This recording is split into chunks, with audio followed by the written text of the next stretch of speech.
Hi, I'm Jeff Foxworthy, and welcome to Gamekeeper Podcast. If you want to learn more about farming for wildlife and habitat management, then, buddy, you are in the right place. Join the Gamekeeper crew direct from Mossy Oak Land Enhancement Studio as they discuss the latest wildlife and habitat management practices, news, and, of course, hunting. There's no telling what you'll learn, but I'm going to tell you, I bet it's interesting. Enjoy. Countdown in 3, 2, 1. All right, everybody, welcome to West Point, Mississippi, home of Mossy Oak brand camo. Yeah. The Gamekeeper studio, the Gamekeeper podcast that we just have enjoyed so much. I like to say it's the heart and soul of wildlife management. You do. Lanny and you always have some kind of comeback to that. I mean, yeah, I like it. I like it. Life. Yeah. It's life.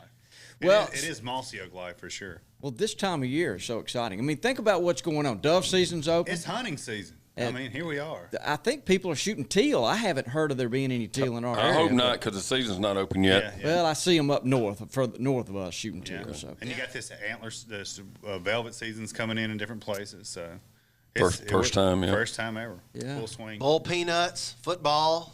Oh, yeah. That time of year. I didn't even know it's football season until somebody told me Saturday. So Laney's the one that asked me, was a quarterback on offense or defense. So he's not the biggest sports buff. No, he's not. It was But Gator season and dove season, so I was preoccupied. how did Gator season go this It was year? rough in the Northeast, that's for sure. But seeing fewer gators than we've ever seen. But, hey, it's still fun. We took the kids. We did find some, and they got to cast at some and interact with them a little bit. So, but, yeah, it was a little slim pickings up here. But I think a lot of water down south. But I think, looking later on in the 10-day season, people are starting to harvest some, especially around the Jackson area. So, Tox, are you seeing many doves? Not a lot.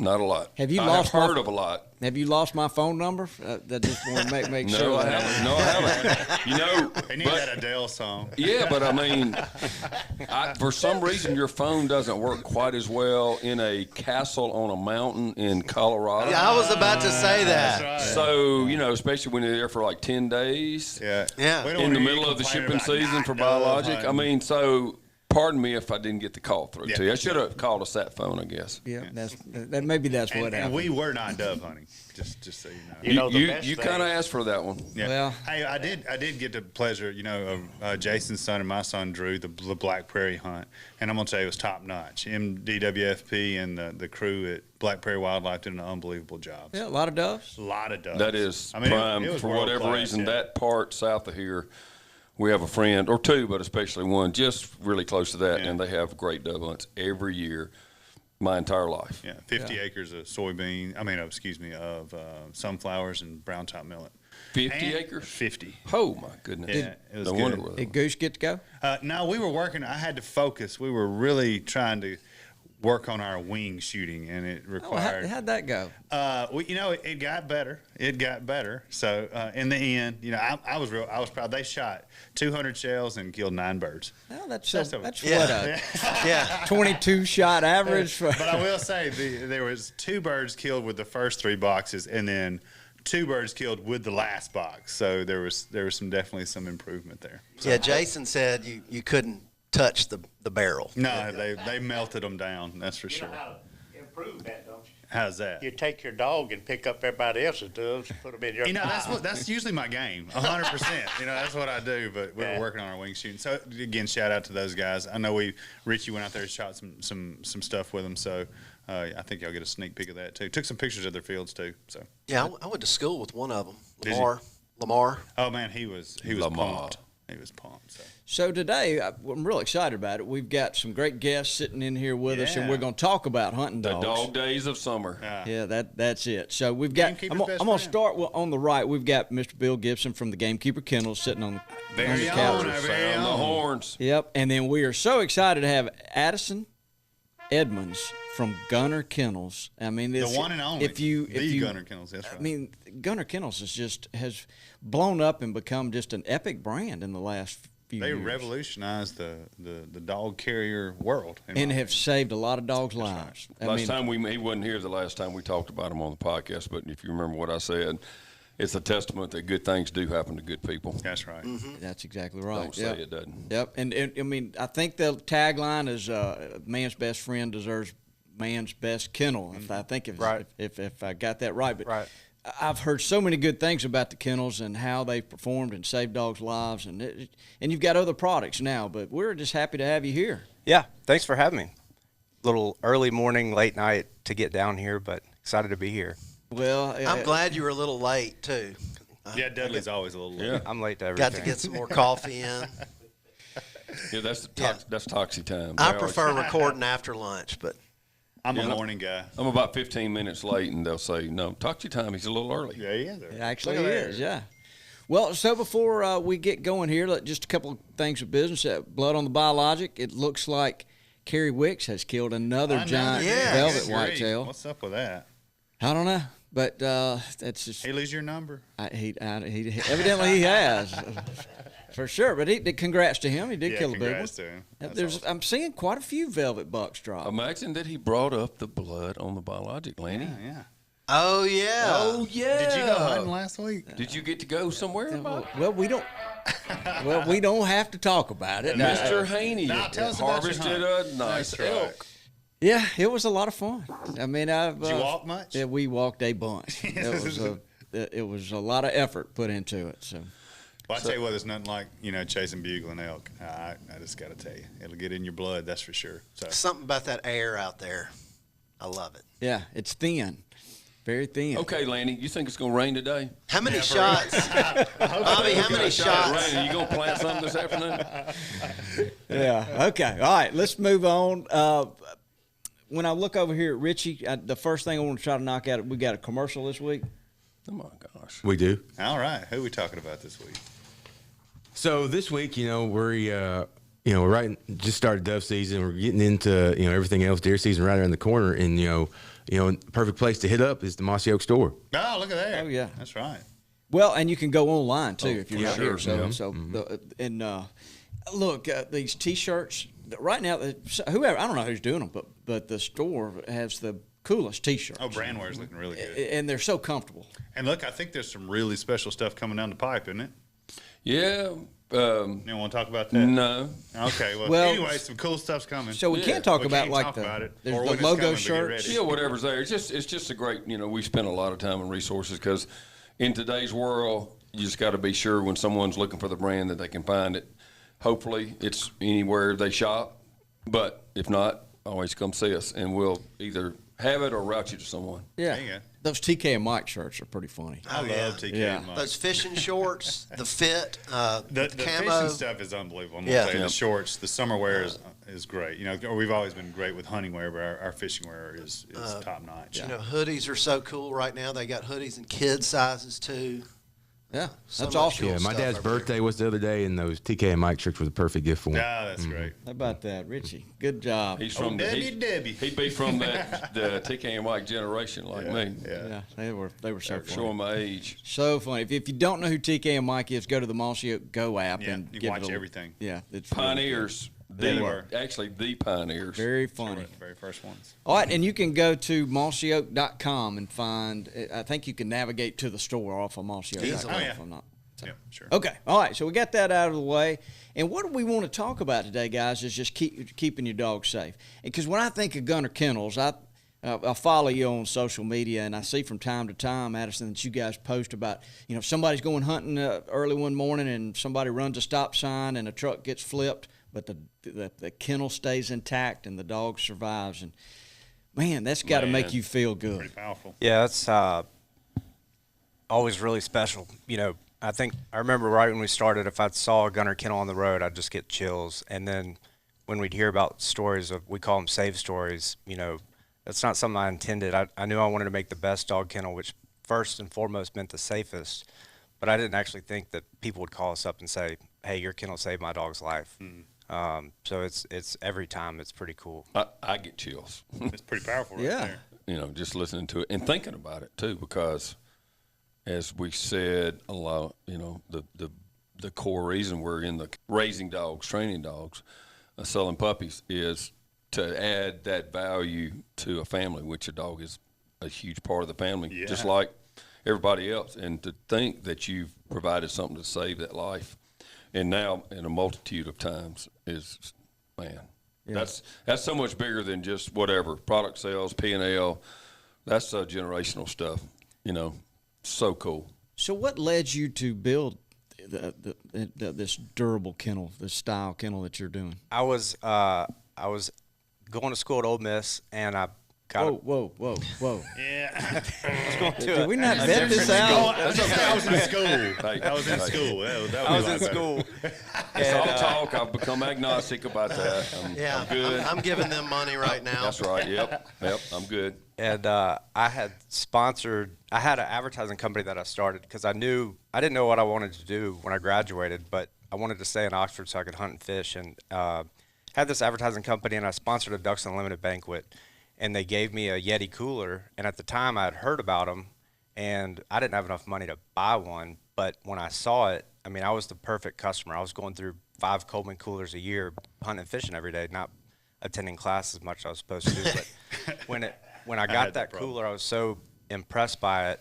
And just a couple months later, I remember thinking, someone needs to do what they did to the ice chest to a dog kennel, because I just had a cheap plastic kennel. And the next option was like a $2,000 dog box to take up the whole back of your truck. And I'm a big deer hunter, and I didn't want to take up the whole back of my truck and didn't have the money to buy it. So I figured, if might as well be me, I'm going to do this. So I sold that company, moved back to Nashville, got married, and poured everything I had into getting this started.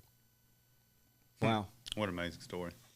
Yeah. Unbelievable. And if you think Yeti was important because it keeps your drinks cooler Right. longer, Yeah. this is like saving your best friend for life's life. I mean, Yeah. So I don't know anybody that does this. Lets the dog ride in the back seat of their truck. Nobody in this room probably that does this. But but everybody. well, have y'all ever been around town somewhere and you see somebody's dog riding on the toolbox, standing No, up on the that's toolbox or in the back of the truck? Like a flatbed. Man, we just can't do stuff like that. That's just not smart at all. Sad. But I agree. They had a guy working at the kennel, and he was bad about riding his dogs in the back of the truck.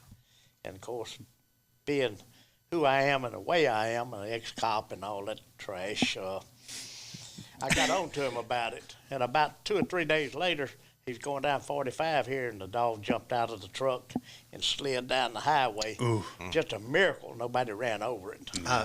But I have a horror story with my Brittany that I'm embarrassed to talk about from when I was younger, due to that same thing.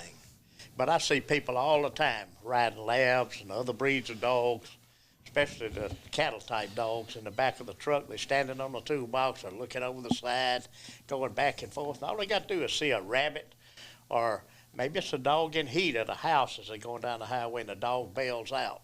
Yep. And that's not a good thing at all. yeah, or worse than that, the driver swerve and slam on throws the brakes or dog something. out. It just Yeah. Back when I was federal, I was coming out of Memphis one day, and I guess you'd call it a police car. And I was there's a 3-lane, and I was in the 3rd lane over, and there's a guy over in the 1st lane, turn lane, that had a dog, two German Shepherds on ropes in back of his truck. When he turned the corner, one of them fell out, and he was dragging it down the highway. And the traffic started about that time. There was no way I could turn and throw the blue lights and siren on and pull him over. So I never found out what happened, but it wasn't good. And all he had to do was have a couple of kennels in the back of the truck and put his dogs in the kennel, tie the kennels down well, and everything would have been all right. Yeah. But this is the worst part of the country I've ever seen for dogs in back of pickup That's trucks. such a nightmarish story, but it has to be brought up. Yep. That's sad. The other thing that occurs to me too, that they're so sturdy and heavy. I mean, they're great to use as a kennel for your dog. And like we have our dogs live in the house, sleep with us, all that. But we have a pen, a kennel that we have to put them in. But especially when the weather's nice during the day and whatever. And they make great. It's a great place to use them when you're not having the back of the truck with you. Because they make these hard shell kind of igloo things that are great and durable and whatever, but they don't breathe enough either. So I love putting mine in there. for Gus. He loves it too. Mm-hmm. He kind of goes wherever it is. I know he is a truck dog. He'll ride up there with me. I don't know. There's something about that, and that's safe. But outside of that, I would not have another kennel but a gunner. We've had 2 that we know of wrecks where the customer called and said it not only saved my dog's life, it saved my life. Wow. They rolled over, and it kept the vehicle from crushing. Golly, Is that right? That's how strong they Wow. are.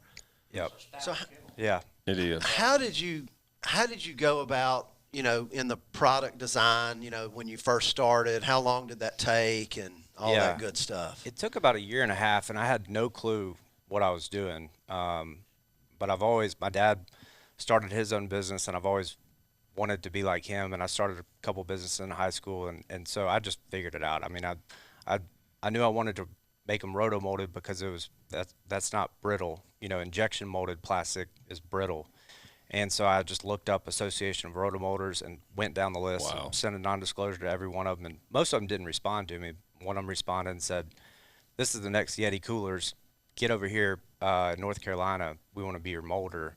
But to get it designed, I've somehow, through a friend of a friend, got connected with who our current molders are. And they said, "Look, we don't deal with startups, but we've got an engineer that you can work with." So it took about 1.5 years. And I knew it. I wanted to it's got to look good, because you could have just made a square box, but I knew it needed to look good. I wanted a little bit taller so you could recognize it from the back of a truck.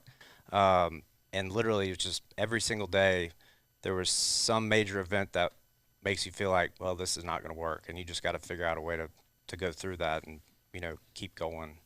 But long answer short, I have no idea. Well, it worked. Sounds like persistence.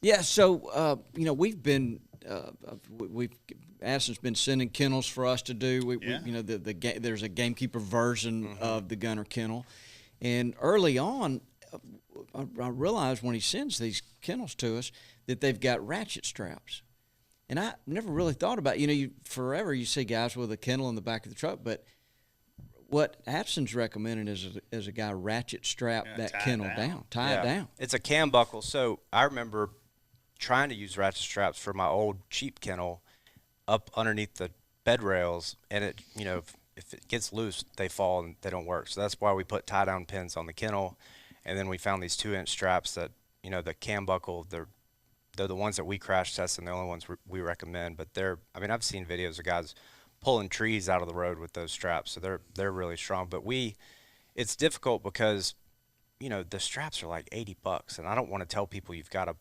to spend this extra money when you can go to Home Depot and get some for $20. But you really do want to keep it strapped down, and with the rubber feet, it makes it grips it. I mean, once it's strapped down with the rubber feet and the tie down pins, it's not moving. It's bomb-proof. Mm-hmm. And that keeps that kennel from sliding if there was an accident, from becoming a projectile, so to speak. Yep. It makes a lot of sense. I mean, I don't know why somebody hadn't thought about this before. I bet you thought that. Why hasn't somebody? I was shocked. I was when I came up with it, I was like, if I don't do this right now, somebody's going to do it tomorrow, But, I mean, a lot of people said no. I went out and raised money, and most people said, you're going to sell a dog kennel for $350? And I was like, I'd pay for it. I just want this for my dog Gunner. And that was the original intended price point. Now it's $700 for our intermediate, but cost of goods and being made in America just costs a lot. Yeah. That's 2 vet visits these days, Yeah. So. Wow.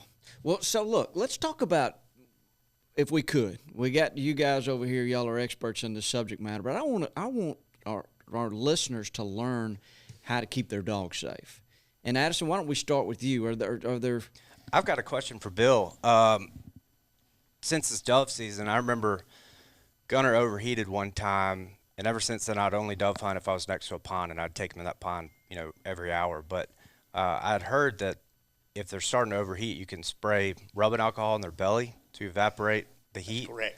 But That's a lot better than a pond, because when you boil it down to the lick log, the surface temperature of the water is probably higher than the ambient temperature of the air, so you're not really getting a cooling effect until the dog comes out and lays around a while. So how often can you put rubbing alcohol on them.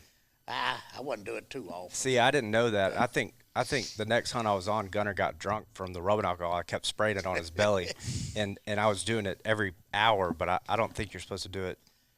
Where most people make a mistake is they put the dog in the sun, because if you've been on a dove field, like I'm 78 years old, I've been on quite a few, and it seemed like every time I'd go, the doves would be flying in the sunny air over there instead of the shade.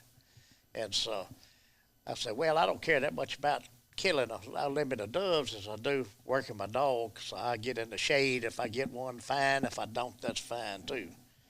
Because I'm like Lanny's young guys there. I shoot a box. I get a dove every now and then. That ain't bad. But the classic sign of overheating is the tongue starts to curl on the end and turns red. When that happens, it's time to put the dog in the shade, keep it in the shade, stop the immediately, and keep a lot of water so they can stay hydrated. Yeah. But don't let them drink too much at one time. Let them drink a little, then a little more, a little more, a little more. Right. Is ice? I've always heard that if it's ice water, it could turn their stomach. Is that true? Yeah, you don't want to put ice water out, no. Yeah. Could you rub ice on the back of their neck a little bit, or? Well, they don't really they get cooling through their paws and through panting more than gotcha. anything else. So if the dog's panting, he's trying to cool himself down. And So the whole alcohol thing, it's not something, you go out there, I'm going to set up in the sun and then squirt this on my dog every hour. You would use that more as a reactionary, Right. oh, wow, if she's it gets getting really hot. bad, because when it starts getting bad, it's time to take action on the dog. And sometimes it has to be over and above what you would normally do. Just like hypothermia, where they get too cold, carry a packet of honey or a Hershey bar in your pocket and give it to them to get that sugar. I've blood got a sugar. story And about they that even one. there's even Yeah, a both product, sides. right, Toxie, that you carry now that's like a product specific for that? Supplical. Yeah. They gave me some, and they said just, Rub it on the gum. They don't like it. Just rub. It's looks like toothpaste. It's real hard to push it out. It's red gel, and I actually, before I take them, I'll hide some on a treat or something they'll eat. Just a small, just a double dab of it. Basically. I'm sure it has about like what you instructions. would do for your toothbrush, and I really can tell a difference in their energy. Just that one little boost. It's almost that quick. Yeah, it is. It's a People great tell me, product say, well, for if you that. got a Hershey bar, dogs are toxic. Chocolate is toxic to a dog. Well, you're in an emergency situation there, and you have to do what you have to do. My vet told me just carry a Hershey bar, but instead I carry a packet of honey, bust it open, and rub it on the gums. There you go. So when we almost lost Fitz, well, a couple of times we almost lost Fitz, but for hypothermia, and we'll tell that story again. I think we have, but by the way, it wasn't that cold that day. It was just that his paws were in the water while he was standing there, and worse than that, he had overexerted. Anyway, he basically died. Mr. Gibson met him there before the vet did, and brought him back. Unbelievable story. And so we were in there, and he was laying there, and he was, basically non-responsive to everything, just laying there. He kind of had his eyes open, but we all thought he was goner. And we were petting him, and, they got his body temperature up a little bit, and he was just lethargic, just like he was gone. And the lady said, let me run another test. And she got some blood, and she came back in just like a minute. It didn't take her long. And she said, oh, my gosh, change the drip out. His blood sugars like rock bottom. And she put a new drip on there with the glucose and something else in it. And within a minute, he raised his head up and licked Daniel. We all started crying just that fast. And he ended up coming around. It's been like 3 years ago. So, Mr. Bill, did you give him mouth to mouth? Yeah. He sure did. Slammed him down. Daniel said, scared him to death. Right when Daniel got to the vets, and they called the emergency, it was on a weekend, so they called their emergency, which is one of the vets that works for her, to come. And she was coming as fast as she could, but she didn't live close by. He actually pulled up right when Daniel said he just heaved out his last breath, and he quit breathing. He was still. Mr. Gibson jumped in the truck and slammed him. Tell him what you did. I mean, I'm taking it from Daniel. First, I cleared his airway by putting my hand in his mouth, make sure I knew his tongue was drawn back. So I made sure he had a clear airway. And then I shook him real hard. Yeah. Real And then hard I according to Daniel. put his nose and his mouth in my mouth and blew rescue breathing that we were taught when I was a federal agent and a police officer. So, and he just came right around. I mean, it was really gratifying to see him come around that quick. Yeah, she got there after all that and then rushed him inside and all. But he laid there. She just said at that temperature, and then now we found out the glucose that's low. I don't think he's picky sometimes. And you never know if they got a toothache or something. They don't eat good for a day or two. But he went into the hunt a little bit undernourished from his glucose standpoint, evidently. And, you know, from now on, ever since then, I keep that stuff handy. She gave me some that day. Always, you know, in fact, we should probably try to be sure we all take that with our dogs or find something that, you know, we can provide for people to take with their dogs, because I've witnessed the difference it makes. And reiterate that even if it's not that cold outside, you know, the water temp could be in the 40s. And you never want your dog to be sitting in the water. Just from a data point, she said, I've never seen hypothermia. It's not that common. Okay. She had never seen a case of. She sees heat stroke and death from heat all the time. Okay. So a warning to everybody about what you're talking about, the dogs, taking my dog hunting. I've seen people and friends, they'll be fine. You need to be a chicken about your dog in hunting in this heat. And you do need to sit in the shade, whether that's where doves are flying or not. And honestly, we have no business taking one of our dogs in an afternoon hunt right now in the South, unless, you know, it could have rained and it was cloudy and it was only 75. And I'll let Mr. Gibson talk about what's a safe temperature, but there's no safe temperature even in the shade if it's over 90, in my opinion. That's true. Like training. Right. We train early in the morning. When it gets about 9 degrees, we quit. You have to. We don't want to overexert the dog and have hypothermia set in. And a lot of times the dogs will recover, but they never really recover. Right. Once they've gone down, It's- the next time you go out in the heat, they're going to go down again. It's not worth a chance. It really isn't. It's just not worth it. I like to see the dogs work. I like to work dogs, but I don't like to place them in a dangerous situation. Well, isn't it true over a certain temperature, their sense of smell doesn't work anyways, isn't it? Yeah, it's what it is, I think, is the sun in the middle of the day and late afternoon. The heat is rising, so all the scent's going up. And it's not.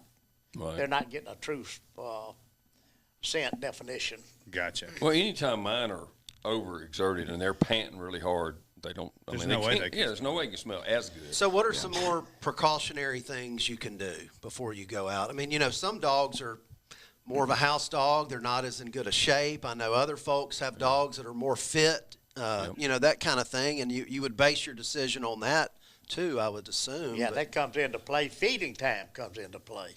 When you have a hunting dog, you want to feed that dog in the evening so that it enjoys its meal and it gets maximum glucose level up in all the muscles and the things that the dog uses to make the retrieves. So when you get up the next morning, he's ready to go. If you feed him that morning and he runs 3 or 4 retrieves, that food's going to run right through him. Right. He's not going to get any benefit from it at all. And another thing is torsion. That's right. It's not Yeah. good to feed them a full meal and even take them out to work them out or anything, much out. less take them hunting. And they start gassing up in their stomach. The stomach flips, cuts the blood supply to the intestines, and that dog is toast. Yep. One thing I would do Goodness. too, when I was running 2 dogs at a dove hunt, is I would park my bike in the shade with our kennel. We don't really talk about how our kennel will keep the dogs cooler, and I always say park in the shade. We don't talk about that because anything can happen, and it can Right. get too hot, and we don't want people to take that the wrong way. But I'd park in the shade, run my fan, and I'd throw ice in the kennel, and it would stay cool. And I'd switch dogs out, you know, back and forth to keep them cool in there. And I'd stick my hand in there regularly. It'd feel like about 70 degrees, you know, just parking in the shade with ice in the kennel. Oh wow, yeah, I've seen those fans that you have. That's Yeah, air circulating would be a big thing. Yeah. Yeah, and the evaporative cooling effect from having the ice in there. We use that at the nursery. And if the humidity's fairly low, that can lower the temperature 14 degrees in just having that alone. 10 degrees, 5 degrees. But It's even huge. with some humidity, it'd probably lower it 5 to 10 degrees, and you combine that with the fan and the shade. Yeah. That's significant. To give you an example of that, when I was a federal agent, we had vans that we used for undercover ops. And sometimes we'd be parked in the sun for 8 hours. Well, what we did, we had a big container built in them with tubes running through it. And then we'd pour it full of ice and blow a fan through there and just be like an air conditioner. It'd Wow. stay really cool in there. And you could use CO2, the dry ice. But that stuff is dangerous. We almost died one day using dry ice. I mean, you talk about someone woozy in here, used up boys. most of their 9 lives. You and Fitz have a lot in common. Y'all have dodged. Dodge a bullet a few Y'all times. dodged a bullet. I was going to say a comment about I was just cleaning one out the other day, and you've got that drain around the outside perimeter inside, and you know, I can see someone could overdo it with the ice and be, because you don't want to get them super hot and super cold either.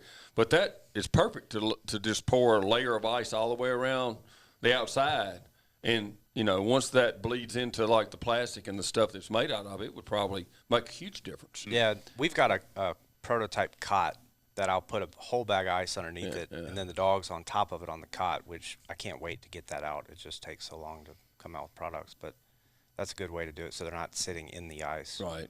So one of the main takeaways right here in this so far is, guys, during dove season, just being really careful, because we all want to take our dogs, but it can be too hot for sure. Definitely. And I mean, that's what I'm According taking to the away from this. veterinarian, it happens a lot. Toxie, how did Fitz act? How did y'all know something was wrong? So actually, it was just one of those days. It was maybe 45 or 50 degrees. Wouldn't even think twice about it. But it had rained a lot, and there was about maybe an inch of water in the bottom of the blind. No big deal, you know. He'll be fine. And I think he may have found out Mr. Gibson had just published a article that I hadn't read, if I'd have read my magazine, about do not under any circumstances hunt them in the wintertime with their paws and, you know, sitting in water. Don't do it, no matter what. But on top of that, the water was higher where we were, and I think y'all all just about hunted there at the cabin. And so he's picking up like 5 limits of ducks. I mean, we smoked them that morning, and he did unbelievable hunt. And he was having 200 and 300-yard retrieves, and his feet couldn't even touch the ground. And y'all know Fitz. He doesn't, you know, Gus will cruise around, Gus, you know, even Timbo a little bit, have a governor on, chill out a little bit. Fitz doesn't have but one gear, and he's all he can give. Boof, boof, boof.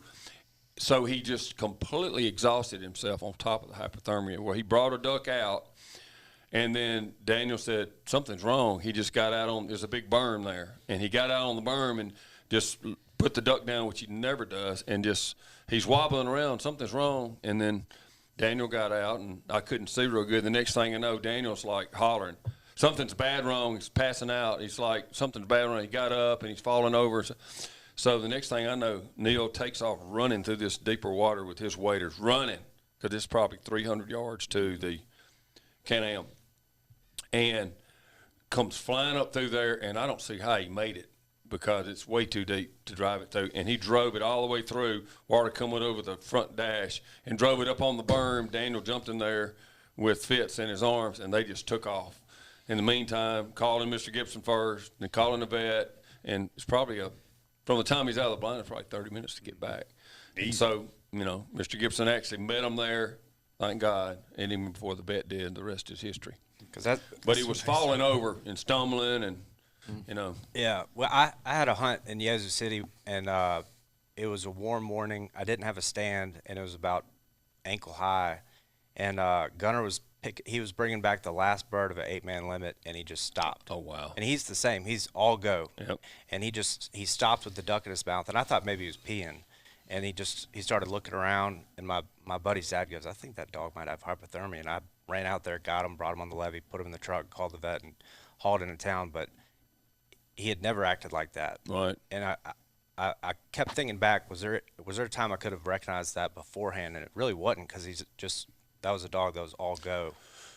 Yeah, so two things. One is, as a hard, fast rule, and I'm taking this from someone else that knows more than me, both of these guys, especially Mr. Gibson on dogs, don't ever hunt your dog with them sitting in the water in the wintertime.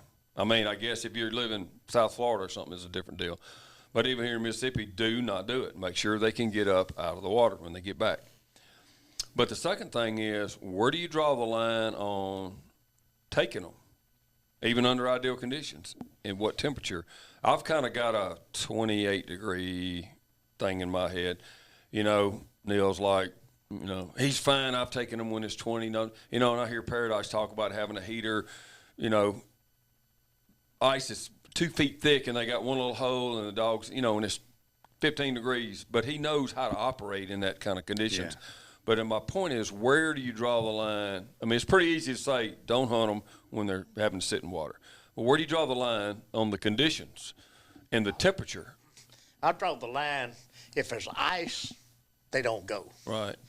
Because if they bust through the ice and there's the least bit of current, it can actually pull them underneath the ice, and you'll never get to them in time. It could cut them and beat them up pretty bad, too. And they cut themselves on the ice. Right. They can't get back out the water and get up on top of the ice. And you hear, well, you know, leave the dew claws on. And they do use the dew claws. And we don't cut dew claws at the kennel. We leave those on because we've never seen an injury to a dew claw.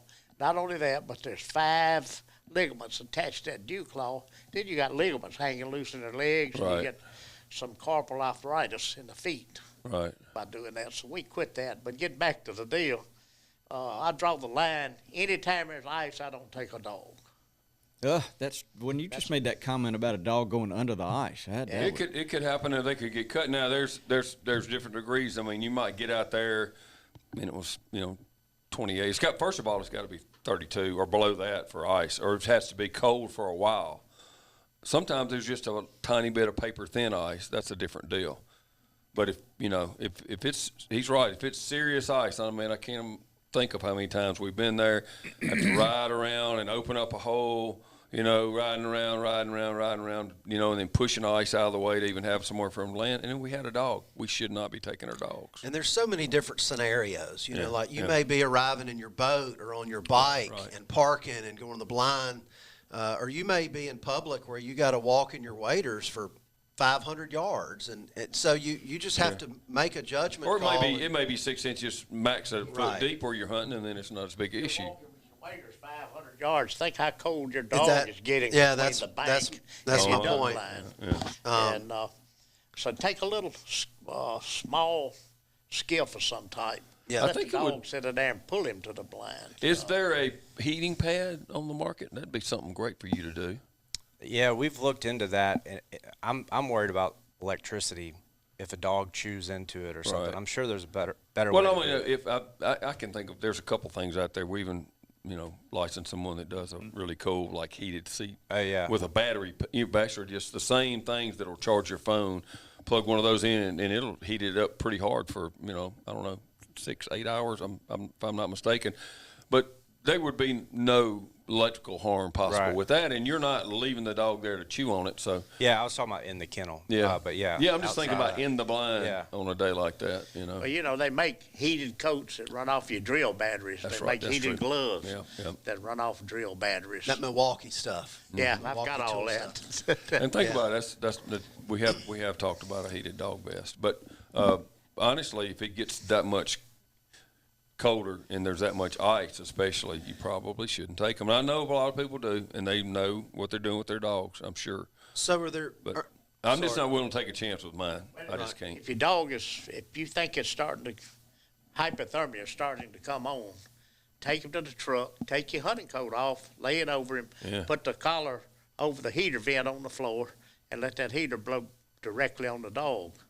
I've had them get a little wobbly before, and I didn't know it was really cold. I've done it with Timbo. I've done it with Gus, and just ripped my coat off right then and wrapped them in it because it was, it had a lot of warmth from me on, and just hugged them in that. And I was like, "That's it for you. I'm sorry." and they get mad at me because ducks are still falling, and I won't let them go. I just quit shooting and hang on to them. I've done that a few times. Kind of like taking the helmet off a player in a football They game. don't like it. Can't They go don't back like in. it. I'm telling you, they wouldn't, especially Fitz. I mean, he would go until he did it that day almost. He would just go till he dropped dead, and they want to give it. They love it so much, Yeah. and they're not going to want to let you down. And so, good gosh, I love them too much to take a chance. I just can't do it. So are there any other scenarios That's exactly. that we need to cover? I don't know. Well, in the house, people leave their dogs just running loose in the house and leave for the day. You should never, absolutely never leave a dog running loose in the house. There's too many things they can get into. Yeah. There's things they can ingest that are not good for them at all.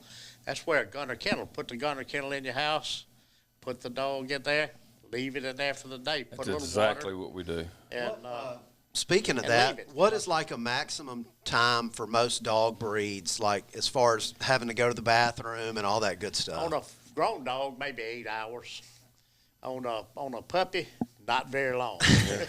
It's like an hour per month over 3. I looked it up with ours, but then also it was like he's still obviously a puppy. And Diane will leave water for him. They don't need to get dehydrated, so she just leaves water there for him to drink all the time. Well, he's peeing all the time. So I mean, if you let them go drink a bunch, they're going to need to go a bunch. It just depends. All of our grown dogs are fine all night long. They never have a problem. Y'all do too. So 8-10 hours, I'm sure. But if you let them drink a whole lot of water, it's going to be shorter. Now, than you that. cut their water off before bedtime, Right. take them outside, let them go to the bathroom when you're not actively engaged in the house with them. Put them in their safe place. Where's the safe place? The gunner kennel sitting Absolutely. on the floor over That's there. where we have 2 of them in our laundry room. Yeah. And Bill, I've got a 10 by 10 kennel outside that I've got a gunner kennel without a door inside, and I try to keep my dogs outside full time so that they're more used to it when we're hunting. Made But it to the heat and the cold. and I've got a heat lamp that I'll turn on, but I think is the rule. I generally say anything below 35, I bring them in the house. Yep. Is that probably the right? With the heat lamp, Yeah. but In the kennel environment, like in our kennel, we leave them in the kennel because we have inside and outside, and they can make their own mind up about it. Because They the wanna be inside's heated. inside or Yes, see, we outside. have inside heating. Yeah. And a lab has a double layer of hair, real fine layer next to the skin and the longer layer on the outside. So, 32 degrees is not going to bother them. Right. Just if they're in water, yes. Yeah. Standing water, yes. But just in a kennel environment, that's not going to bother Yeah, them. that out of the much. wind, Yep. Just keep them out of the wind, right? yeah. face the door opposite the wind direction, that kind of But stuff. you know what you notice when you have a kennel in the house, leave the door open? When they get tired, they'll go in there and get in the kennel themselves. It's not like a punishment. Oh, they deal. love it. It's It's like a fun. It's safe like being in a place. nest. Yeah. Exactly. It's exactly like it. It's a safe place that they feel secure in, and you don't even have to close the door. Most of the time, they won't come out until you call them. That's right. Gus is like that. He loves his. Yeah. They're such cool animals. They really are. I mean, we all smile. So you've got a new puppy named Forrest, is that right? Sure do. And he's black. And how old is he? Jet black. He's a little over 6 months old. So that's Willow, our dog, and I bred him to Cole at the Kennels, which is a dog he brought him over last year. Yeah, brought him over about a year and a half ago Yeah, from the UK. Cole, Right. what kind of name is that? Yep. That's a good name. C-O-L-E. So early. Hey, There's a resemblance. but he's a really good hunting dog. He loves Mr. Gibson too. Yeah. He is. No matter where he goes, he'll sit at his feet all day long and not move. He gets up, he follows him everywhere he goes. It's amazing how they can imprint on. Well, I on mean, another I say this, it's just they can sense it because Forrest never was around him. I mean, he was there at the house all day when they were birthing and pretty much was the nurse to help birth them all. Like a midwife. Yeah, he was. Yep, he was the mid man. He was the mid man for Willow. But I mean, he never really knew him. But if he comes by the house now, he will leave me, Diane. I'll go just like a magnet, just go to him. I think they imprint. Of course, Timbo loves him because it's his pimp. Every time he showed up, he was going to take you take him to the kennels to, for breeding. And so he loves Mr. Gibson. Oh, yeah, he does. Hey, he's laying over there going, Yeah. here he comes. Bring me a cigar, Mr. Bill. But I don't know. All of them. Willa, she wasn't raised down there. Hillary and Neil raised her. They all just go to him. I just think they know, just like people say that about horses, and they know when you're scared. I think dogs know a dog person. What it is, they all recognize, I don't know much, but it's some kind of vibe I put off of the alpha dog. Yeah. So they naturally gravitate to me. They do. Interesting. You're saying you're the alpha dog? Yeah. Yeah. I can buy that. Oh, yeah. So the point about Forrest you're asking, what made it really special, we haven't in a very, very long time, especially not since we started this process with our own breed of dogs. We decided to raise one, and boy, it was a labor of love because they got coccidia, which is flaming diarrhea for 10, 12 days straight. And, there was 9 of them, so our laundry room, it was just, it was, and plus the timing went right on up into turkey season too, which wasn't ideal. So you have to do what you got to do, but we did it. It was a labor of love, especially for her. Diane was amazing, all hours of the night, getting up to take care of them and stuff. But it was just so much we put into them that, Mr. Gibson sold a couple of them through the kennels. I had some family and people, but we kept one as kind of our pick of the litter from that. And having actually raised one ourselves at the house, and he just got to be, he's such a character. And he's a very special dog. He really is. And him and Diane have that special relationship that she has with the dogs, too. She's a dog person like Mr. Gibson. Yeah. They just go to her. And it was just too much to not do. Gus he's been on a couple of dove hunts. He's doing great. He's in great shape. He'll be coming up on 10. He's not going anywhere. He's got plenty of good years left. He's really good shape for his age. He's actually in better shape than Timbo. They're the same age. Yeah. But at some point there's a successor. You have to move forward. You've learned that. And so I figured let's just start now. We love having dogs around the house anyway, so what the heck. Old Forrest. Yeah, Forrest. He's a character. I will say that. I've never met one that is that mischievous and has that much of a character or personality to him. None of them. Not even the ones we got now. He is a mess. Yeah, he I won can the tell you lottery. this much. All those puppies are super smart. They are. Oh, my gosh. Train up quick. I just love how they all have a unique personality. They do. They all do. I think they take on because all of us that have them spend so much time with them and let them live with us, be our best buddy. I think they take on. So that means Forrest is going to be extreme ADD. I didn't think about that. He's got it. He's already got it. Goose must be. Yo, no doubt about it. I wish I could clone Goose. He's like the most he's laid laid back. back He is so dog chill. I've He's so ever chill. met. He's a good one. But you take him hunting, Yeah. he's a different dog altogether. He comes in the office, he walks like third speed, Yeah. and he's always got that little smile coming out of the side of his face. He's a good one. Yeah, he Oh, sure Goose. is. So, Addison, can you tell us a couple of stories through the years of people that have had accidents, but in the kennel saved the dog's life? One of the coolest ones was one of the first ones where some boys in Arkansas, I believe, were driving 4 a.m, and they hit some ice and slid off the road and wrapped their truck around a telephone pole, and the point of impact from the telephone pole was right where the kennel was in the truck bed. Totaled the truck. They managed to get another ride, and I believe it was either that day or the next day the dog picked up an 8-man limit. It was totally fine, not a scratch. We've had some cool ones of like people are getting taken by ambulance. They're like, surely my dog's dead, but can you go check on the dog? And they'll come back and say, yeah, sitting there wagging his tail in the kennel. And if they don't have a strap down and the kennel flies out, they're still in the kennel, fine. I don't know. We've gotten a ton of saved stories, and we don't publish them all, but they've kind of all run together now because every time it's just like chills. Oh my goodness, we actually, could have had an impact in saving that dog's life. Yeah. And you never, it's like I used to not wear my seatbelt when I was younger. You don't think you're going to get in a wreck. Nobody plans on that, and so the fact that people are buying these and putting their dogs in them and then they get in a wreck, it's bad chances, but they've all been fine. That's amazing. I follow you on Instagram, and I just enjoy seeing those stories. I would recommend people do that. It's at Gunner Kennels is the Instagram page, right? Yep. And the website's just gunner.com, and I'm sure we've got a section for all those save stories. It's incredible. I just really hadn't thought about it until you kind of hit the market, and it's just like a no-brainer. Yeah. Well, a dog is as good as Real any good man, they use. say, so it's worth it. Gunner Kennel is in a boat situation. When I go to Chesapeake every year and go hunting, he's got his Gunner Kennel in his boat. The dog stays in the kennel.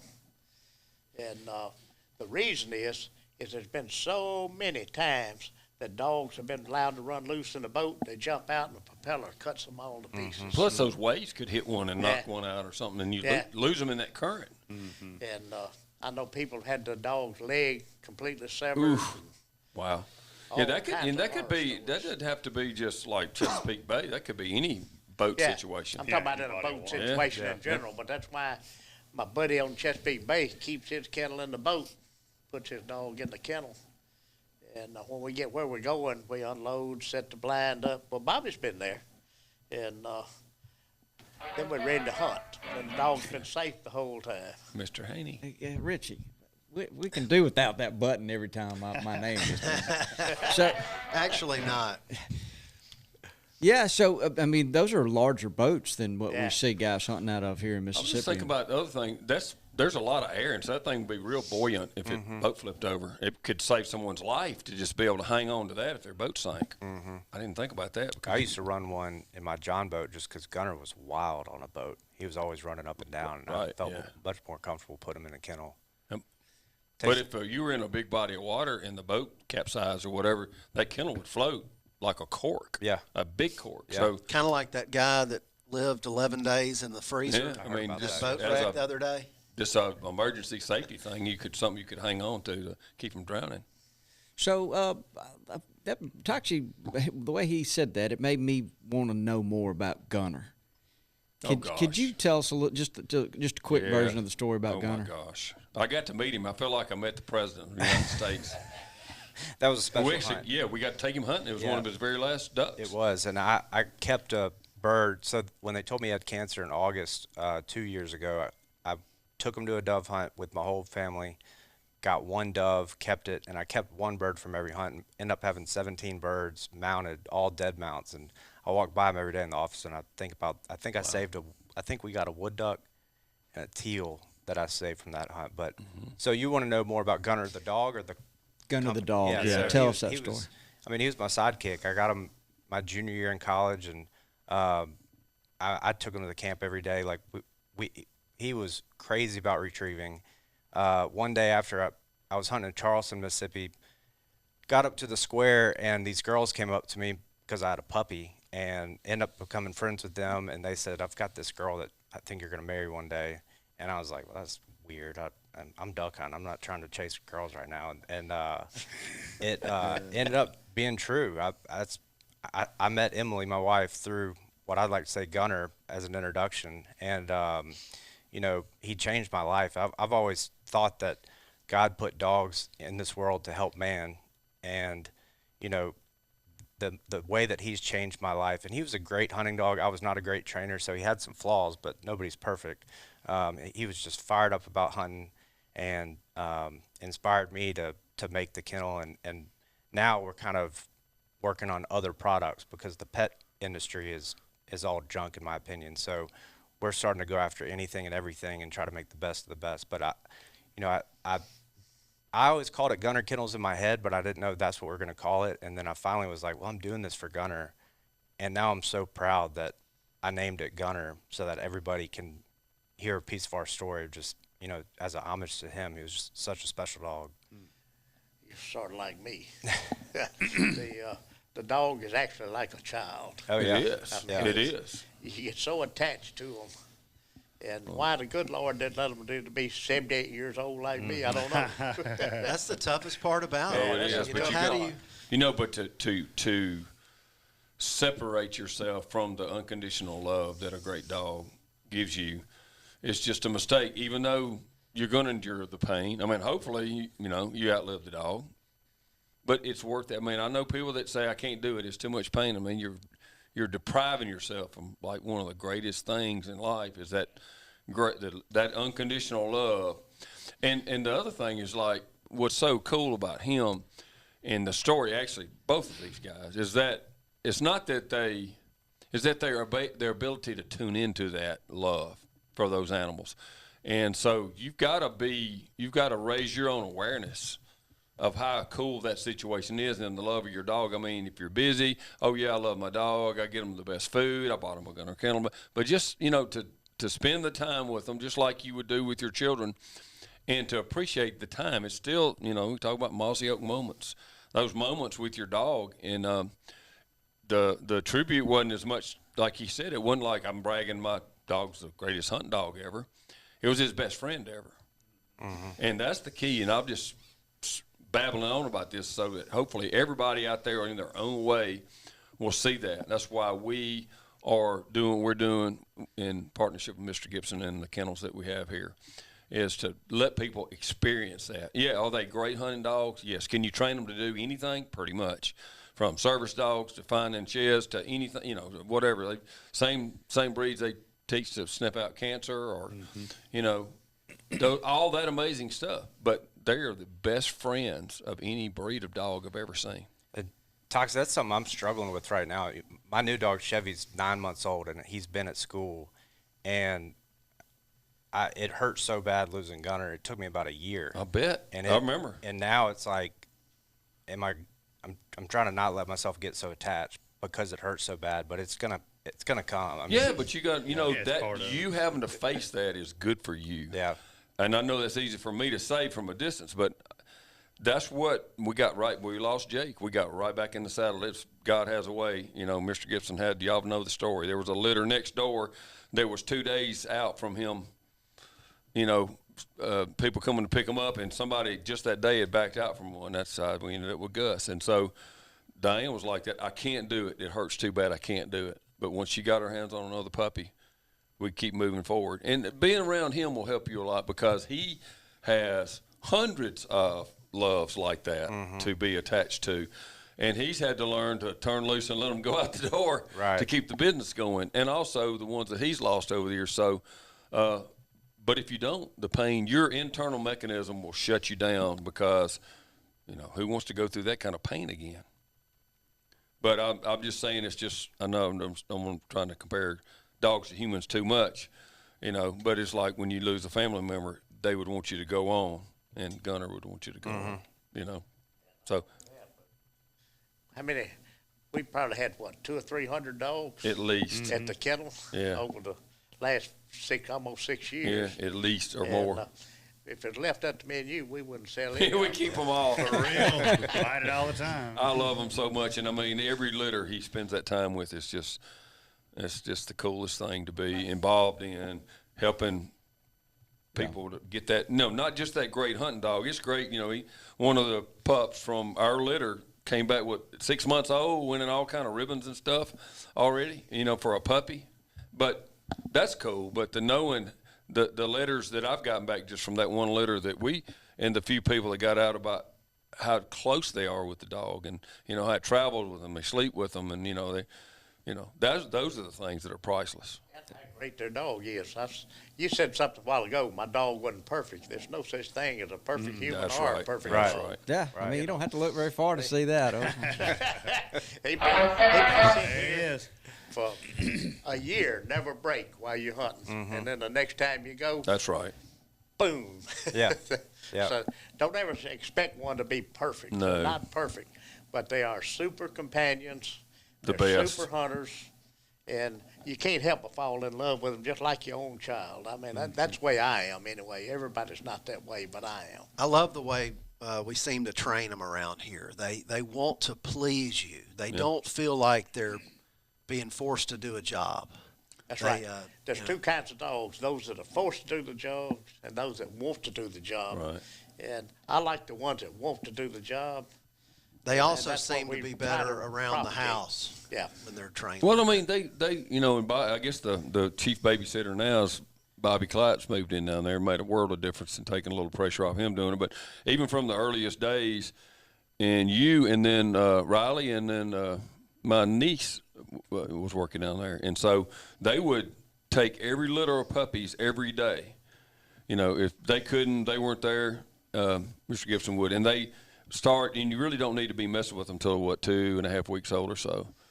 We usually, about 5 weeks, we start socializing. Right, but my point was they were spending time socializing, loving on them every single day, and I think it makes a huge difference in the quality of the dog. It's just like, the psychology of your child is developed when they're, under whatever 5 years old, whatever that number is. I think it makes a huge difference. I think they're more, his word he uses is biddable. They want to please you more. Yeah. We get such a super high percentage, and I swear, I think it has more to do with the way they handle the puppies than just only these great bloodlines we have, honestly. I think you got to do both. I'll give you an example of that of a dog that lived in the house. He turned 4 years old this year. He's retrieved over 5,000 ducks. Wow. And he's won everything in UKC and AKC, and is going to run SRS, and he's just a short distance from being in the Retriever Hall of Fame. And he sleeps in the just house. turned 4. Yeah, and he's like lives in the house, sleeps in the house. He's not I don't know what the limit on ducks is, but 5,000 ducks in 4 years is a couple of ducks. He's probably a guide. He's working for a guide service but somewhere. he's working, the guy's a guide. So the takeaway from this is dogs have so much to give us. Oh gosh, so much more than hunting. That's right. But we've got to be their eyes and ears and look out for them to keep them safe, because that's just not. I mean, there's so many things that can go wrong, so many things that can happen, and what Gunner Kennels is doing is solving some of those problems, especially when you're traveling with a dog. Right. Yeah, but the thing, he's thought of everything. There's so much more. Yes, it is. You owe it to your dog if you're going to travel with them and to have one. You do. There's not a better one out there. Not even close. So, but it's so handy beyond just that. He's thought of that's why it took him so long. All the little details are there, and we use them all the time, every day. Mine sleep in them, either in the bed with us or they're sleeping in there. We keep it in the house. Yeah. So is there any other tips of keeping a dog safe that you guys maybe had on your mind coming in here that we hadn't covered? Mr. Bill, I'm kind of looking at you, and Addison, anything popping in your mind? I only think, but I can't speak on it, and it doesn't happen around where I'm from, but I know in Texas there's snakes, and that's a big deal. But the rattlesnake vaccine they have on the market, it's off the Western Diamondback, entirely different molecular or chemical makeup than the Eastern Diamondback. But what it does, it's really good for cottonmouths, which we have around here, obviously. Right. It's really good for copperheads. Right. But it's not very good for rattlesnakes. It buys you time to get your dog to the vet on a rattlesnake bite. Yeah, Fitz had had his. He got bit by a copperhead in the face. In the face. Yeah. He's a warrior. Yeah. No. And had he had the vaccine? He had it, yeah. And it probably did have a lot to do with saving him then. It could have been because he got bit right. I've seen a scar right under the eye. Picking up ducks. But I was doing some disking yesterday, and it was a high and dry spot, well away, a couple of 100 yards from any water at all, just a fish pond. And I rolled across, and a giant cottonmouth came out of just grass right there. The point was, even if you do all that and you train them, they could run across one. Of course, a puppy like Forrest would, want to play with it and get bit in the face trying to play with it. But they could just run across one and get bitten. Yeah. So a smarter thing than try to train them with the electric collar and whatever he talked about, just get the vaccine at least as soon as you can. I think they are developing further vaccines than just that one, but it definitely helps. Buys you time. Yeah. And it's especially good on cottonmouths and copperheads. And y'all talked about gators too. Just same way, don't be hard-headed about taking your dog when it's 95 in an afternoon. Don't do it. Or 20 degrees. Don't take them when it's really warm in the beginning of the season. If there's any possible chance you're where there's snakes or alligator. You alligators. just said it. One thing to get bitten, it's another thing to get eaten. And the gators are getting pretty pervasive. I think they spread through all the waterways around here now. You can just go out and splash some water, and the alligator's going to come up and bite you on the hand if you're not careful. That's right. Yep. Yeah. I wish they would have last week. Yeah. I've heard stories about there was a college student that maybe had a tragedy over at. I know that. A good friend of my boys is a kid from over in Greenville. Remember him from high school because he was a great athlete, quarterback, pitcher, and all. But he was at the refuge training his dog. I'm third hand the story, but I mean, he took his dog out there to, I think, Bluff Lake, one of the lakes out there, and was, on one of the retrieves, boom, put him under, took his dog. I can't imagine. Addison, you're shaking your head. That'd be a long day, wouldn't it? Yeah. Gosh. Well, I was training at your pond. That's right. And there's an alligator in his lake Yeah, behind his house. There was one, yeah. But he moved back to Tibby. Yeah, that's right. Thank goodness. Was he encouraged to move back to Tibby? Not really. He left. It was just He a left. small one. It was about a yay long. Yeah, But 3-footer. KC's down there slapping the water like that. Next thing you know, whack. Yeah. And, Lord have mercy. He just took him down to the creek and put him in the creek. every time that gator heard a ripple on the water, it'd come straight to it. So you got to be especially mindful of that. I had a guy that told me, said, "Oh, alligators won't bother a dog." Oh, yes, they will. Don't ever believe that. Oh yeah, I never thought that. But hey, so look, right here, I think this might be a good time.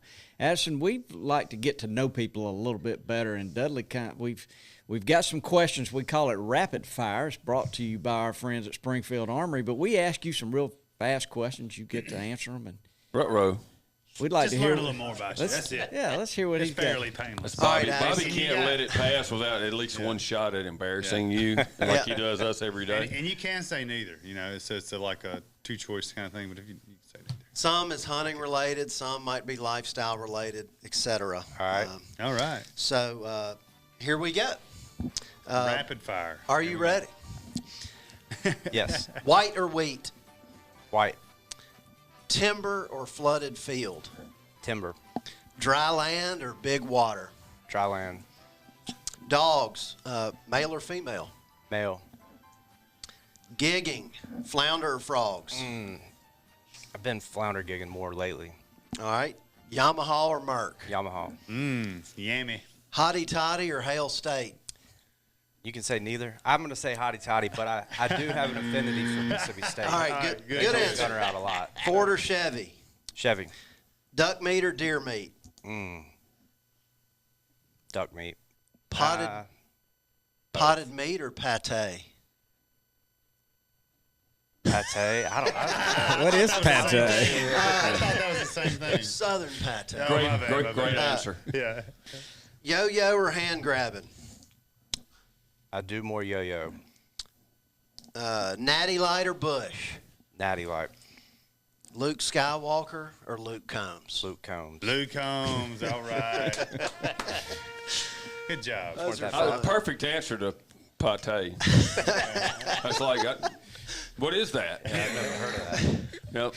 Yeah. Thing. Yeah, Dudley, that was good. We call that rapid fire, and Springfield Army. They've got some fine pistols. If you've ever paid any attention to them, Addison, there, we're real proud. So guys, y'all go check out Springfield Armory at their website and check out their pistols. But we always enjoy those answers. Oh, there. yeah. Yeah, Dudley does a that's good always job fun. with that. Let's know our guests a little more. Yeah, we do.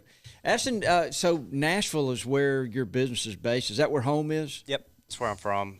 We live a mile from where we grew up. Wow. Cool. 4 little kids and Nice. just swamped all the time. Yeah, that's right. Yeah, it's a different place than when you were a kid, too. Oh, my goodness. I was just up there. My niece got married, and it's crazy. It's exploded. It has literally. It's been the fastest growing place in America, I think. I think so. It's weird, though, 'cause my wife's from Pascagoula, Gulf Coast, Mississippi, and me living in Oxford for about 8 or 9 years, you do miss Mississippi, and it's definitely not the same. I mean, Nashville's great.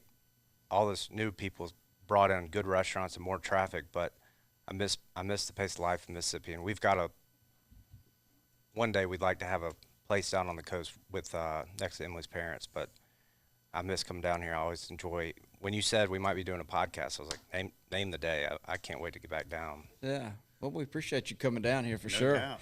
Yeah. So, Mr. Bill, is there anything comes to mind of keeping the dogs safe that we hadn't covered? I think we pretty well covered at least most of it, the greater percentage. Can't think of anything right off the top of my head. I think we could have a whole entire, maybe have a vet in, too, and have some dog Yeah, stuff. there's- Because, I mean, just like he brought up, if you know you're going to have a hard, especially duck hunt, the exertion from swimming is worse than running and picking up doves and stuff. Be sure you gave them a good high-energy meal the night before. Don't just if the last meal they had was the day before, the morning before, they may have expended all that and not have the reserves so just little things. There's a couple things. Even if a non-venomous snake bites your dog, take it to the vet. Yes. And get it some antibiotics so you don't get a massive infection.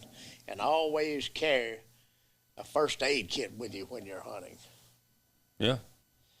It's because a cut, like if one of my pointers gets cut out in Kansas pheasant hunting, or one of my labs, I'll clean it good with a saline solution and then staple it up and take it to the vet. Or you could put some antibiotic ointment on it. Would probably help a lot. I do. Yeah. What about vests in the cold or wherever? Vests. Duck hunting, I'm not a real fan of vests. You think because it could get hung on something? Yeah, same with collars. I don't put the collars on the dog. We do take the collars off, but I'm back and forth on the vest because I've seen where, when they're going so hard, they might, beaver stabs and stuff, they might get really hurt by one. So depend on the depth of the water. Yeah. You just That's make a judgment call based on the scenario. Friend, his dog swimming across a beaver pond with a stop about 2 or 3 inches below the surface, ran up on it, and the more he fought it, the deeper it got before he could get him out. He was deceased. Wow. On the beaver stop. Goodness. So it offers some degree of protection, but if your dog gets hung out there on one of these old ironwood bushes or something, you better be ready to swim. Yeah, but get to them quick. Get them. That's right. That's right. Because when a dog starts struggling, it gets bad quickly. But I hear you. Just use common sense and don't get a vest on dry land. Okay. Because when I'm pheasant hunting, say in Kansas, and they're running through those native grasses, they'll be raw if you don't have a vest on them. It just absolutely rubs them raw. Yep. So, and on a really cold day, like running in the snow or something like that, it keeps them warmer. So I don't have to worry about hypothermia. What about those little boot things? Yeah, they're good. I guess especially where you got those little sand spurs. Man, I bet it'd be hard to train a dog to. I tried once and it wouldn't wear them. It just you got pick up. Yeah, they walk. I couldn't do it. I couldn't get them to do it. Well, so look, Addison, we always ask when we have a guest in, we ask them a trivia question. And in this process, if you get the question right, somebody that listens to our podcast and has given us a review, we reward them with a chance to win something. So, Richie, who would Addison be playing for? Yeah, Addison is playing for Anthony09. He left a comment that says, "Love the content you all provide. I always learn something listening to you guys. On the most recent episode, you mentioned thanking farmers. As a farmer myself, I truly appreciate it. If I didn't love it, I wouldn't do it. Keep up the great work." Yeah, okay, Anthony09. So that's a lot of pressure, Addison. Yeah. So you can phone a friend too if you need to. You can ask any of us. So. Yeah, so I don't think Dudley is off limits on this question. So if you get tangled up, you can ask anybody in here but Dudley. Oh, it must be a tree question. We discussed this yesterday. We did discuss this. So and let me go ahead and say that Anthony09 is playing for a Stanley Thermos. So that's nice. what we got. Those things are so cool. They are amazing. Right here. That's a must-have for duck season too. Yeah. Okay. All right, Rich. All right. Under calm field conditions in a free roaming environment and unleashed, do dogs prefer to poop to poop aligned with Earth's north-south magnetic field? Okay. Are you seriously? I totally should have looked over this before Bobby handed this to me. I don't even know what the Can I question paraphrase was. that to make the Go question ahead, Dave. easier? Who wrote this question? Well, I did, but if I read it, it sounds different than when Richie reads it. So when dogs poop, We're really going to have a question. Do they about face like north and south every time, whether that be south or north, or is it just a random direction that their body faces when they go? Now this is unleashed This is and the unrestricted. worst question ever. Yeah. Well, By the way. look, I'm looking at Mr. Bill because he's got an opinion. I on know this. mine spins around. I don't know. I don't think he ends up in the same direction. Well, every so time. does a compass before it figures out which way to face. I've never heard of this, but I'm going to say no, they don't. Okay, well, I'm going to let you defer to Mr. Bill answering this question. Let's get his opinion, please. I think I'd say yes. Well, that is what the study from the zoology manual says. Is that Richie? Can you read the rest of that answer, please? That's a scientific journal, by the way. It is. Okay, here. Dogs use the Earth's magnetic field when they're relieving themselves. Not only that, but canines choose to do it in a north-south axis. So every time my dog's going, he's facing north or south. If he's unrestricted and he's able to do what he wants to do, I'm going to they study prefer this. that. Yeah. I'm going to study this one. I blew holes in that this morning 3 times. Diane's out of town, and I'm taking care of the dogs. I know that wasn't true this morning, so. Well, I'm a poopologist. Yeah, you do study a lot of dog poop. Yeah, well, look, I'm just reading so I Googled that, and that's what came back. This Dudley read it too. I was like, Dudley, can you believe this? And he's like, yes, It I was can. a scientific journal. So we're gonna let Anthony 09 win the Stanley Cup. Absolutely. All right. But That's wild. I've never heard that. Mr. Bill, I thought you had talked to me about this one time. I probably did. I talk so much about different things. Yeah. Okay. All right. Well, I'll try to do better on the question next time. You start a tidal wave of people filming their dogs to see the Yeah, I would send a picture of my dog facing west. Yep. Well, this thing, Richie didn't read the rest of it, but it says that they don't like to face east or west, that they like to face north and south. I'm going to start watching. With the sun. 1,800 dogs studied over 9 months, and that's what they found out. Well, Okay. hey, you learn something new every day. Yeah, we do. Dudley, have you got an Ask Dudley? I do. And I get this question a lot, but I recently had a message from AJ. He did not provide his last name, but I might paraphrase this a little bit. He says, in areas that have poor draining, that holds some water, what's the best tree to plant that would help soak up some of that water? He also mentioned, maybe plants or shrubs as well, and then to differentiate in like a yard type setting or what you would do out in the country, at your hunting place. And there's so many things, and he referred to soaking up water, like I don't want to think of it that way, but plants, they transpire and they soak up water and that kind of thing. But you really need to plant something that is can handle that. Yeah. And so one thing you can do, like about soaking something up, like cedar trees are known to drink a lot, but they don't like wet feet. But if their roots are able to access the moisture, I guess a scenario like that would work.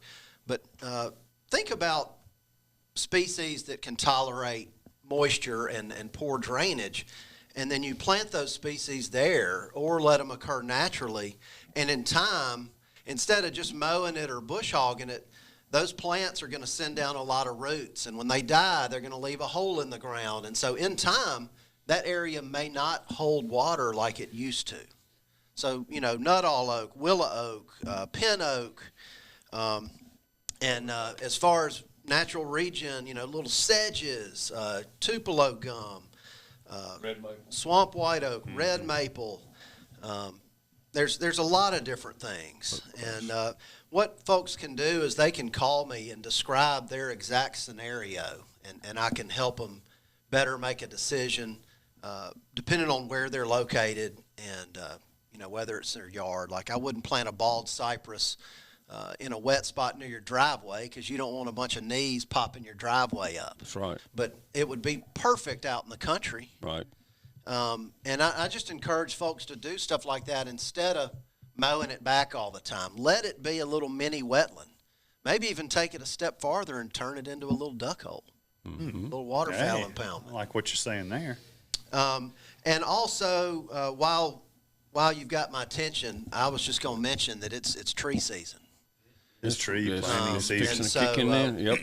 we put all of our stuff in inventory for the year. We have a really good crop. I've got a lot of good wetland stuff, whether that be the wildflower type plugs, grasses, trees, you name it. We've got a new fertilizer now. It's really cool. It's a mixture of quick release and slow release and traditional and organic fertilizers. Oh, wow. We've played Incredible. with a whole bunch of different ones, and we've been blown away with the results. So, It works really well. That's awesome. so check that out. And AJ, that might have been a little broad for what you were asking me, but give me a shout. Yeah. Reach Email out. me, nursery@mossyoak.com, and we'll narrow it down for you. Thank you, Mr. Know-It-All. There he is. That would be him. All right. So, guys, did we learn anything, Lanny? I'm looking at you. I mean, I know I already knew this, but it was reinforced today about why Bill Gibson is our kennel master and director of gun dog operations. He's the alpha dog. It's his life. That's his life. It's his life. Just a basic encyclopedia of dog knowledge. So it's good to hear all that. He is. It is good to see him. And Addison, it's great to have you here sitting on the couch with us. And Thanks for having me. yeah, we really have enjoyed it. Dudley, you learned that dogs like to face north and south when they're pooping. That's right. I was trying to think what I normally do when I'm out in the woods, and I guess I'll have to make Let's it. just don't even go there, Dudley. So, When you spin around the tree. Where's that buzzer when you need it? yeah, Richie? exactly. So, guys, look, Tuesday night. So we're in the middle of TV season right now. Yeah, Tuesday nights on tune the in. Outdoor Channel. And look, Producer Richie's got us lined up. yeah, Richie's the shows look great, and we've got some new stuff coming up here pretty quick. So, and also, guys, we sure would appreciate if you would share with your friends this podcast. Yep. Give us a review, and Yeah, the net of this one is don't forget to hug your dog. that's right. That's right. That's a good point. We appreciate what you do for Mossy Oak, and we really appreciate what you do for all the hunting dogs out That's there. right. Well, I have to just cut in a little bit because, business, we have a lot of partners and relationships. That comes and goes, and it's just part of life. But the kind of friendship, especially he has with, us and my boys especially, is just, you can never take that away. Business might come and go, but that kind of relationship has so much trust and admiration. I really cherish it. Thank you. Thank you. I appreciate that. Mossy Oak took us under y'all's wing early on. I remember Mossy Oak posted a picture of Gunner as a puppy, and it was like top 10. I mean, I was just blown away. And y'all have always been very friendly and help us out in any way we've ever asked. And so we really appreciate it. Absolutely, that's what we do. Yeah, that's what we do. It's a great thing. We're very blessed. Yeah. Very, Mr. Bill, very. thank you for being here. Enjoyed it. Yeah, always good to have you in here. So I think that's about everything. Yeah. So if nothing else, why don't you say goodbye, Dudley? Goodbye, Dudley. Get us out of here, Richie. Thanks for tuning in to this week's episode of the Gamekeeper podcast, and be sure to tune in again. Subscribe to Gamekeeper Farming for Wildlife magazine, and don't miss the Mossy Oak Properties Fistful of Dirt podcast with my good buddy Ronnie Cuz Strickland.